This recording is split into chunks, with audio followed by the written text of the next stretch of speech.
had this exact problem, albeit perhaps a little later than along the journey than you might be.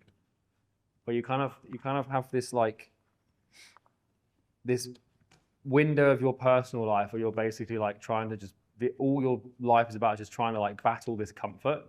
You're just trying to justify doing the work, and you're trying to justify the pain.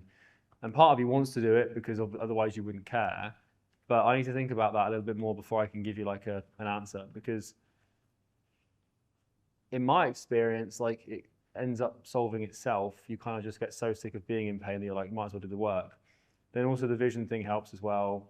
But there's so much about it. Like I'm trying to put my finger. Usually, if someone asks me a point blank question about mindset, I can just put my finger on it straight away. But with this whole comfort thing, like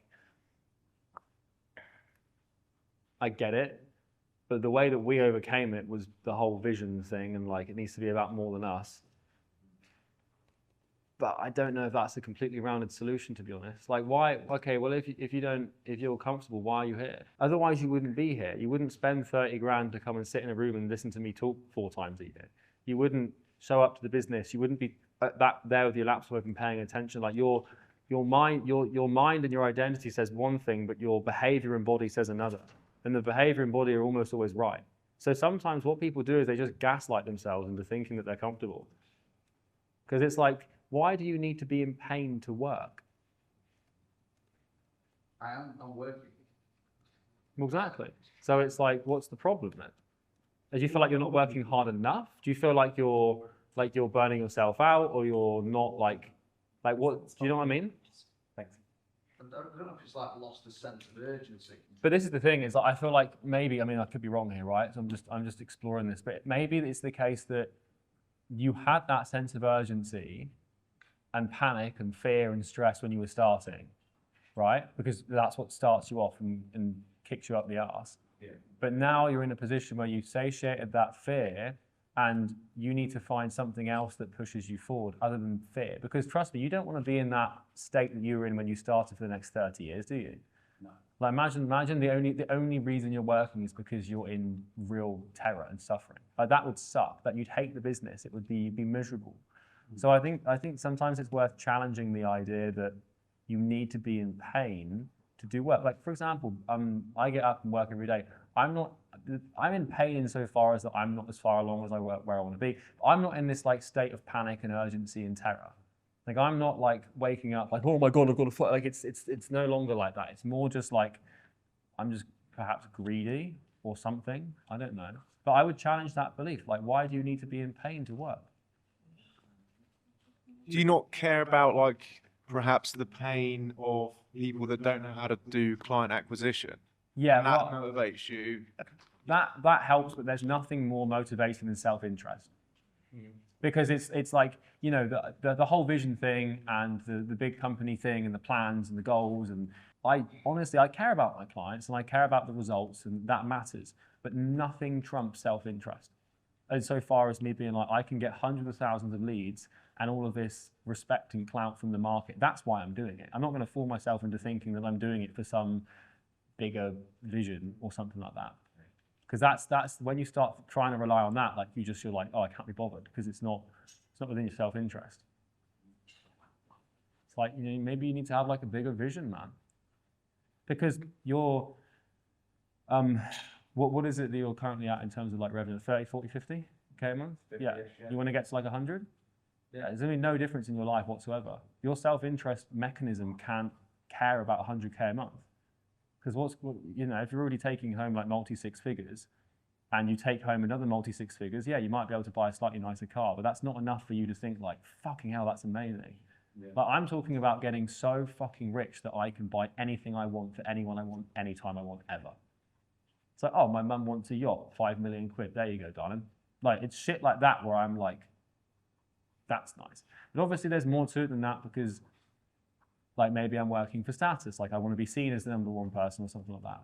But you need to find out what that is, because just saying 100 grand a month, like it's clearly not registering on enough of an emotional level. You just don't care about it.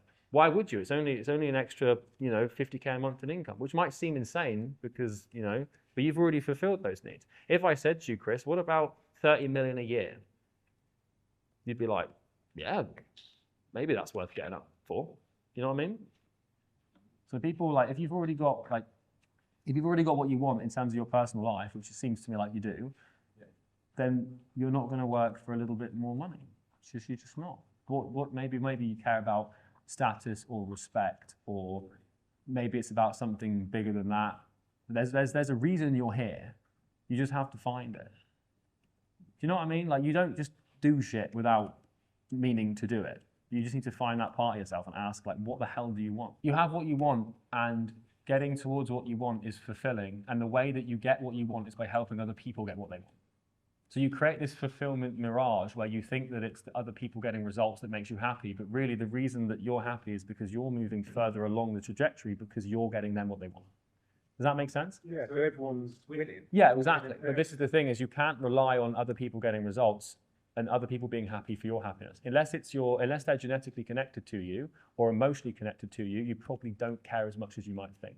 Just because someone's paid you 10 grand doesn't mean that you're suddenly going to lay down your life for them, right? You still, like, don't get me wrong, I still care about my clients. I still think a lot about my clients. I still want to do what's best for the client. But the only reason I want to do what's best for the client is because that is what is best for me. And the whole mechanism here is not some virtue signal thing. It's, I understand that in order for me to get what I want as fast as possible, I have to help others do that. And so the reason I care so much about clients is because I care so much about myself. Which is like, you know, it seems like anti-virtue signal, but that's the truth. So if you try and build this business, it's different if you're like, I want to like eradicate poverty in this corner of Africa because then you grew up there, or there's a big problem, or maybe you want to like remove homelessness because you were homeless, and that, like, there's all sorts of like different echelons of reason, but really, You want to be the guy. yeah, you want to be the guy that did it. It's like, you think Elon Musk just cares about the fucking environment with Tesla? Like, come on. Like, you know, he wants to be the guy seen as this deified hero that saved the planet. It's fine. But Tesla is the vehicle for him to do that, which is why he cares so much about electric cars. Now, I don't know his personal psychology, and I'm probably wrong in some way, but if you're ever like, oh, I don't know if I've got the motivation to work, it's like, you don't have enough self-interest to do so. Getting up in the morning so that my clients can get a few more leads is far less motivating than me getting stupid rich and stupid status through work. Just is. And how do you do this like soul searching work? I like the Socratic reasoning thing where you just ask why. But usually it just comes back down to some fucking, here we go again, trauma. Yeah, just comes back down to some fucking shit that happened to you, and you're just trying to prove yourself. Like, it's not normal to want what we want. It's not normal. But, you know, I don't know. I don't think you go looking for it. I think you just like, you just acknowledge that it's there, and then you just set some massive grandiose goal that would satiate the need and just go after it. But like, he who has a why can bear any how, and like 100K a month is not worth bearing all that pain for. Because what you're going to do, you can buy another watch, go on another holiday. Like, that's not worth like 2 years of agony. Do you know what I mean? Or like burning yourself out and being really tired and stuff. Just one thing to say, and it's kind of like off tangent but relevant, is I say this to people on a sales call, genuinely. Because if someone's at 50K a month and they want to get to 100, I'm like, what's the fucking point? Like, they need to give me a reason. Because if you don't know, then you're probably not going to get there in a weird way. Do you know what I mean? So on a sales call, like, I'll always challenge them. And it's not just because I want to try and close them and create internal urgency. It's like, actually think about it for a second, you know? Because 50 to 100, as Charlie just said, it's like, what is actually going to change? Is that just a number that sounds good, or have you actually thought about it? Because if they thought about it, then it's a different story, you know? But yeah, I just wanted to add that in because it's I'm trying to think of like where, and I haven't thought this through, so this is going to be scuffed up, but I'm trying to think of like, where would comfort come from? Because if you think about this evolutionarily, like you'd feel, if you were on the African plains with, you know, with your fucking tribe or whatever, the only time you'd feel comfortable is when all your needs were met.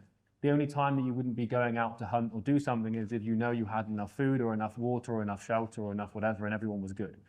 You'd feel fine, right? That's when you feel comfortable. So maybe comfort comes from having all your needs met. But that doesn't solve the problem then, does it? Because how do you remove it? Your needs are met. You can't. Maybe it's. maybe this is the whole Maslow's hierarchy of needs thing. Like you've met all of your basic physiological business needs, your financial needs, your status needs. There's probably another level to your psychology that you're not familiar with yet because you've never thought to look. You're looking at your identity and your current pain problem through yourself. And there's another level to you that you can unlock, but you don't even know it's there yet. But part of you does because you're showing up and you're asking about it. You're doing this thing where you're like, well, you know, I need to be in pain, or I need to be uncomfortable. I want to grow, but for some reason I don't care about it. It's like you need to take yourself and just kill it off and just build something new. That's probably the answer. Is this complete transcendence of Chris, where suddenly Chris no longer cares about these basic status things or these freedom things. Chris cares about building something so big that everyone knows who he is. And it's like you need to take these needs to like another, like you've met these things. This happened for me. Entrepreneurs go through the stage where you go through the freedom thing, then you go through the status thing, then you go to the big grandiose vision.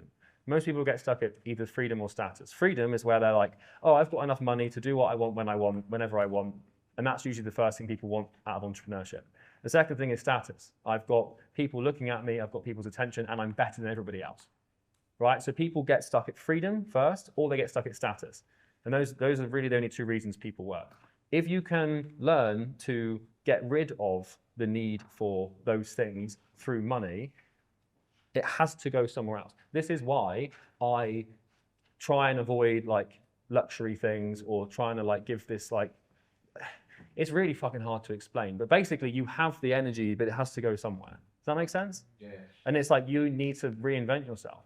And you can almost you can just delude yourself into saying that you want something new. But the funny thing is the deep part of you that wants that thing will bring the answer forward. So if you're like, what do I want? What do I want?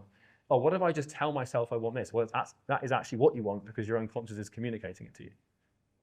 All your ideas, all your behaviors, all of the shit that you do comes from fucking somewhere. It's not just floating about in the ether waiting for you to act on it. Like, sell all your shit.